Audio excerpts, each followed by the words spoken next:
국민들은 이 사건 비상계엄을 계명령이라고 이해하고 있는데 반국가 세력은 대통령이 비상계엄 선포를 내란죄라고 몰아서 국방 책임자들을 구속한 데 이어서 대통령까지 구속한 것입니다. 예, 알겠습니다. 그럼 피청구인 측에서 10분 범위 내에서 진술하십시오.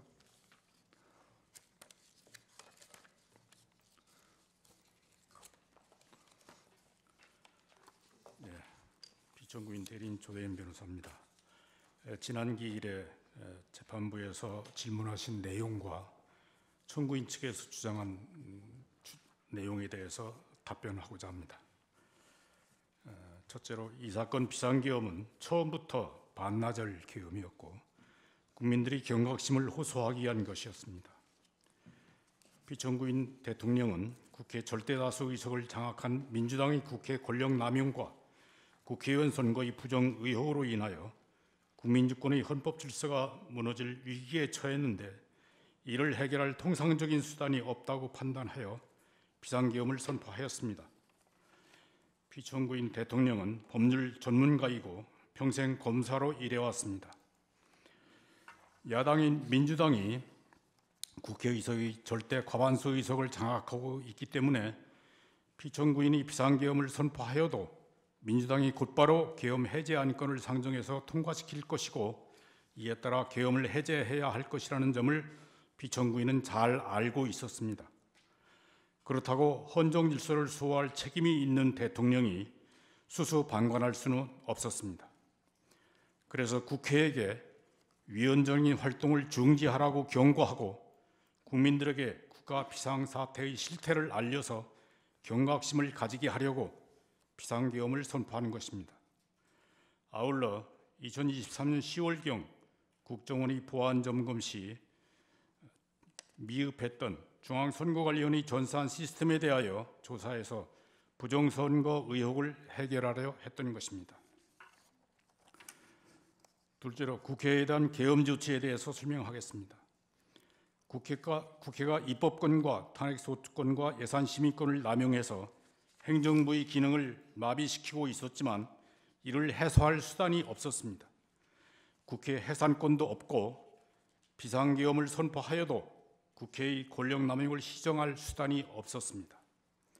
그렇지만 국회의 위헌적인 권력남용이 비상계엄을 선포한 원인이라는 사실을 알려서 국민들에게 경각심을 불어넣을 필요가 있다고 판단했습니다. 그래서 비상계엄을 선포하고 병력을 국회에 출동시킨 것이지만 그 당시 야당인 민주당이 절대 다수 의석을 차지하고 있어서 비상계엄 선포 후 반나절 이내에 비상계엄 해제가 요구되리라고 예상했습니다. 그럼에도 불구하고 피청구인은 국회의 유연적인 탄핵소추권 남용으로 야기된 행정부의 일부 기능 마비, 무분별한 예산 삭감, 국가 이익에 반하는 입법 활동 등으로 인해서 헌정문란 사태를 주권자인 국민들에게 직접 호소함으로써 주권자인 국민이 국회 독재의 실상에 대하여 눈을 부릅뜨고 감시하고 비판 견제할 수 있도록 촉구하고자 비상계엄을 선포하였습니다. 비상계엄의 목적이 국회를 해산하거나 국회 기능을 정지시키려 한 것이 아니었기 때문에 대통령은 국회에 병력을 출동시키면서 비무장과 비폭력을 분명하게 지시했습니다. 그 결과로 국회에 출동한 군인들은 국회 경비원들한테 맡겨서 본관 출입문으로 들어가지 못했고 창문으로 들어갔던 것입니다. 또 국회 경비대가 방화수를 분무하자 그들을 제압하지 않고 뒤로 도망쳤던 것입니다. 계엄군에 의하여 국회를 해산시키거나 회의를 방해할 의사도 없었고 방해하려고 시도한 일도 없습니다. 국회의원들이 국회와 회의장에 들어가는 것을 막지 않았고 그래서 국회가 비상계엄 선포 2시간 만에 비상계엄 해제 요구를 의결할 수 있었던 것입니다. 포고령에 국회 활동을 금지한다고 기재된 것은 실행할 의사도 없이 경고용으로 기재된 것에 불과합니다. 포고령에 기재된 내용을 실행할 의사도 전혀 계획도 없었기 때문에 법률 비서관에게 검토시키지도 않았습니다. 다만 야간 통행 금지 부분은 국민들에게 불편을 줄 수 있으니 빼라고 했을 뿐입니다. 대통령이 비상계엄으로 국회 활동을 금지하고 비상 입법기구를 만들려 했다는 주장은 터무니없는 거짓 선동입니다. 또 대통령은 국회의원 등 누구를 체포하라고 명령하지 않았고 계엄군이 누구를 체포하려고 시도하거나 체포한 일도 없습니다. 반나절 계엄이 명백히 예상하면서 무슨 일을 도모한단 말입니까? 국민들은 이 사건 비상계엄을 계명령이라고 이해하고 있는데 반국가 세력은 대통령이 비상계엄 선포를 내란죄라고 몰아서 국방 책임자들을 구속한 데 이어서 대통령까지 구속한 것입니다. 셋째로 선거 부정 의혹을 조사해서 해소할 필요성이 현저합니다. 2020년 4월 15일 제21대 국회의원 선거에서 민주당이 국회 과반수 의석을 차지했습니다. 그러나 선거 당일 투표에서 이기고 사전 투표에서 패배한 후보자들이 선거 부정을 주장해서 120여 건의 선거 무효소송을 제기했습니다. 그리고 그 재검표 과정에서 비정상적인 투표용지가 무수히 발견됐습니다. 그런데도 대법원은 선거 부정을 인정할 수 없다고 판결하였고 중앙선거관리위원회는 독립된 헌법기관이라고 내세워서 선거 부정 의혹을 조사하지 못하게 했습니다. 그런데 국가정보원이 선거관리 시스템 5%만 점검했는데 그 보안성이 지극히 취약해서 아무나 해킹하여 선거 결과를 조작할 수 있다고 보고하였습니다. 게다가 한국의 중앙선거관리위원회가 2013년 10월 설립한 세계선거기관협의회 AU협이라고 합니다. 그 AU협이 키르기즈스탄, 콩고, 볼리비아, 남아공 등 여러 나라에 한국의 전자개표기를 보급했는데 그 나라의 선거에서 부정 의혹과 폭동이 일어나고 재선거로 결과가 뒤집히는 사태가 벌어지기도 했습니다. 그리고 한국의 전자개표기 때문이라는 원성이 쏟아져 들어왔습니다. 그들 나라들은 대부분 중국의 1대1로 주변 국가들이고 중국이 중국의 국익을 위해서 영향력을 확대하고 있는 나라들입니다.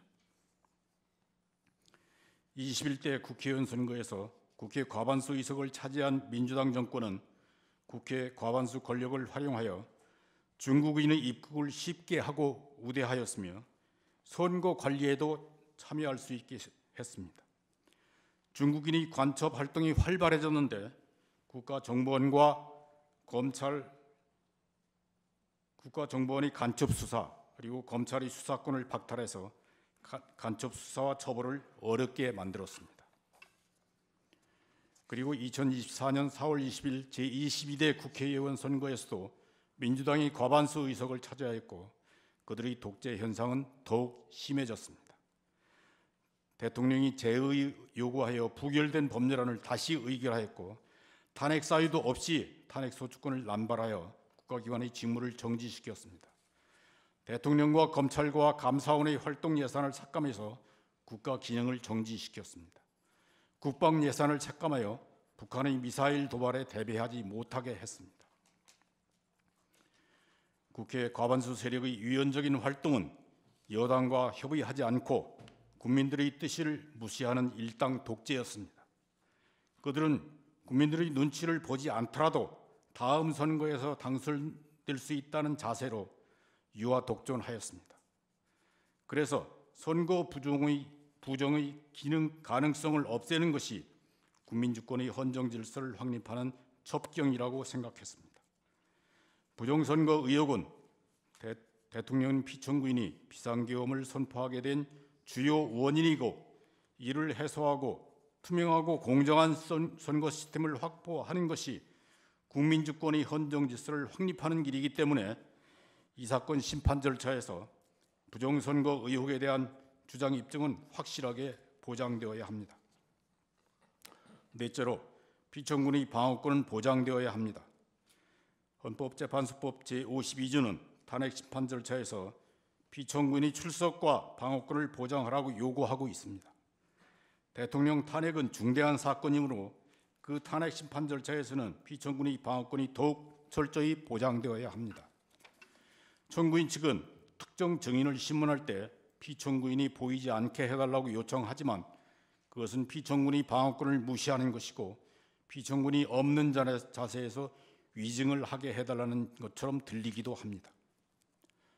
또 수사기관에서 피청구인을 강제 구인하여 변호인 접견을 방해하거나 헌법재판소 법정에 출석하지 못하게 한다면 그것도 탄핵사건 피청구인의 방어권을 지배한다는 비난을 면하기 어려울 것입니다. 이상입니다. 감사합니다.